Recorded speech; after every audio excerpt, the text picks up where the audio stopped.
আমি আমাকে ছিঁড়ে খাবে, আমাকে আমি চিৎকার করবো, আমার কথা শুনবে না, আমি কাঁদবো, আমার আওয়াজ বাইরে অব্দি পৌঁছবে না।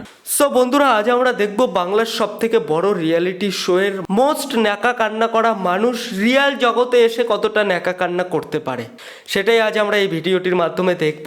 তো চলো। আজকে 15ই আগস্ট।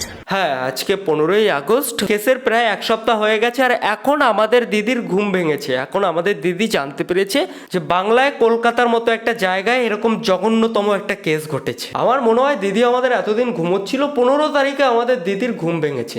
যেখানে গোটা বাংলার মানুষ, গোটা ভারতবর্ষের মানুষ জেনে গেছে, সেখানে আমাদের দিদি 15 তারিখে এসছে তার বক্তৃতা দিতে। আজকে 15ই আগস্ট।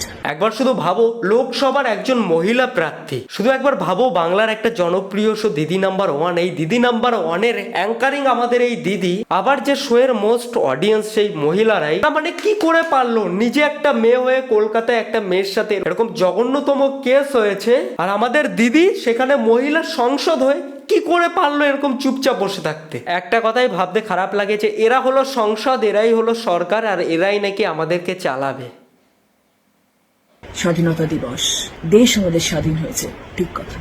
আমরা কতটা স্বাধীন হয়েছি বলতে পারেন? সত্যিই কি আমরা স্বাধীন হয়েছি?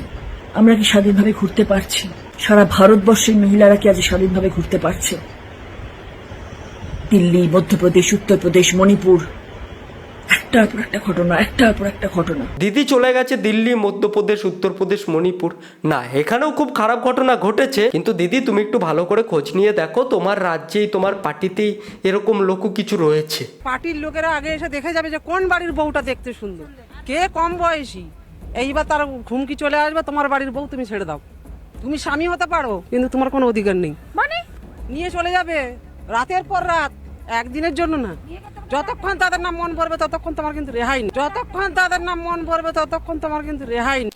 সন্দেশখালিতে এত বড় ঘটনা ঘটে গেছে, তখনও হয়তো আমাদের দিদি দেখতে পায়নি। না মানে দিদির এইসব কথাবার্তা দিদির কানেই যায় না, মানে দিদির পার্টির লোক দিদির রাজ্যে এরকম হয়েছে, এইসব কথাবার্তা দিদির কানে কি করে যায়? দেখো দিদি, তুমি যে পার্টিতে দাঁড়িয়েছো, সেই পার্টির লোকই যখন এরকম করে, তখন তোমার হয় পার্টি ছেড়ে দেওয়া উচিত, না হলে পার্টির বিরুদ্ধে রুখে দাঁড়ানো উচিত। চলো তাহলে এবার দেখবো আমাদের দিদি কি পার্টি ছাড়তে পারবে না পার্টির বিরুদ্ধে রুখে দাঁড়াতে পারবে, দেখি। অনেক মানুষ, অনেক মেয়ে রাস্তা দিয়ে হেঁটে ফেরে, কেউ বাসে ফেরে, কেউ অটো করে ফেরে, অনেকে অনেক কষ্ট করে ফেরে। তাদের হয়তো এখন মনে হচ্ছে যে আমি বাড়িতে ঠিক করে পৌঁছবো তো, আমি বাড়িতে ঠিক করে পৌঁছতে পারবো তো।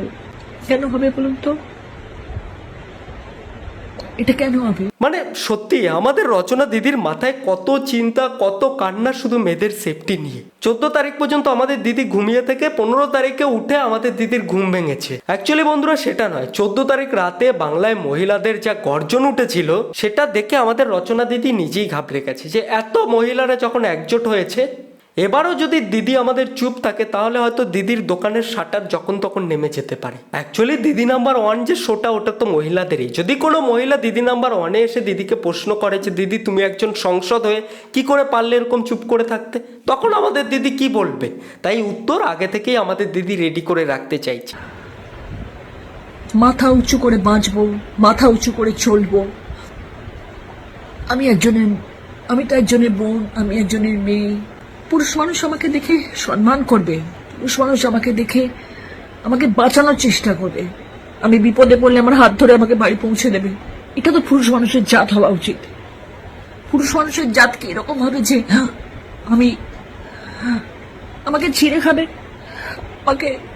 আমি চিৎকার করবো, আমার কথা শুনবে না। ভাই দিদির মনে হয় সত্যি তার কেটে গেছে, মানে দিদি হয়তো এখনো বুঝতে পারছে না যে কিছু কটা পুরুষের জন্য দিদি গোটা পুরুষ জাতিকে খারাপ বলছে। দিদি তোমার ঘুম হয়তো 15 তারিখে ভেঙেছে, কিন্তু অনেক পুরুষ আছে যাদের ঘুম কিন্তু এই কেসটা শোনার পর থেকেই ভেঙে গেছে। আর আমাদের রচনা দিদিকে একবার দেখো, প্রপার মেকআপ করে আমাদের দিদি চলে এসেছে ন্যাকা কান্না কাঁদতে। ভাই চোখের নিচে মানে চোখে মানুষ কাঁদলে পাদলে কালো হয়, কিন্তু দিদির তো আমাদের আগের থেকেই কালো রয়েছে। আমাদের একটা কঠিন স্টেপ নিতে হবে। কঠিন স্টেপ কেমন? আচ্ছা, আমাদের দিদি বলেছে একটা কঠিন স্টেপ নিতে হবে। না, দিদি যখন একজন সংসদ, দিদি যখন বলেছে, তখন তো আমাদের কঠিন স্টেপটা নিতেই হবে।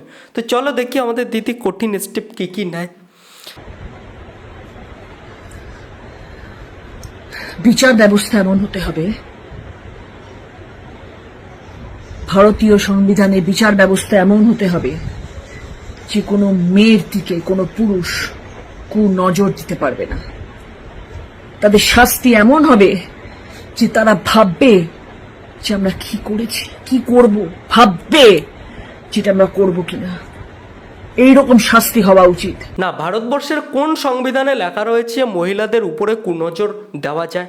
সংবিধান তো আমাদের ওরকমভাবেই তৈরি যে মহিলাদের উপরে কোনো কুনজর, কোনো কুদৃষ্টি বা কোনো খারাপ কিছু করা কোনো কিছুই যাবে না। অ্যাকচুয়ালি দিদি, সংবিধান এরকমভাবে লেখা থাকলেও সংবিধান যারা রক্ষক তারাই যদি হয় ভক্ষক, তাহলে আর কি করবে বলো? বাই দ্য ওয়ে বন্ধুরা, জাস্ট একটা কথা দেখো দিদি, তুমি যে রিয়ালিটি শোয়ে অ্যাক্টিংগুলো করো সেগুলি রিয়ালিটি শোতেই ভালো লাগে, রিয়াল জগতে নয়। অ্যাকচুয়ালি বন্ধুরা, কিছু কিছু সেলিব্রিটি, কিছু কিছু ইনফ্লুয়েন্সাররা আছে যারা ওই 14 তারিখের পরে মহিলাদের এত গর্জন, এত কিছু দেখে তারা আর নিজেদেরকে আটকে রাখতে পারছে না। তারা বুঝতে পেরেছে যে এই তো সময় এসেছে, এবার যদি কিছু বলে কিছু সিম্পাথি পাওয়া যায় তাহলে তো ভালোই হয়। লোকসভা ভোটে প্রচার করতে গিয়ে আমাদের দিদি যেমন মেকআপ করতে বলেনি, দিদি কিন্তু আমাদের আজও কোনো মেকআপ করতে ভোলেনি। যাই হোক দিদি, নাটকে যেটা করো সেটা নাটকের মধ্যেই সীমাবদ্ধ রেখো, নাটক আর রিয়াল জগতের মধ্যে গুলিয়ে ফেলো না। যাই হোক বন্ধুরা, কলকাতা আরজিকর কেসের প্রায় আজ 1 সপ্তাহ হতে চললো। আগের মোটামুটি কেস কিন্তু কিছুদিন গেলে পার্টি পলিটিক্স করে কেসগুলো ধামাচাপা পড়ে যেত, কিন্তু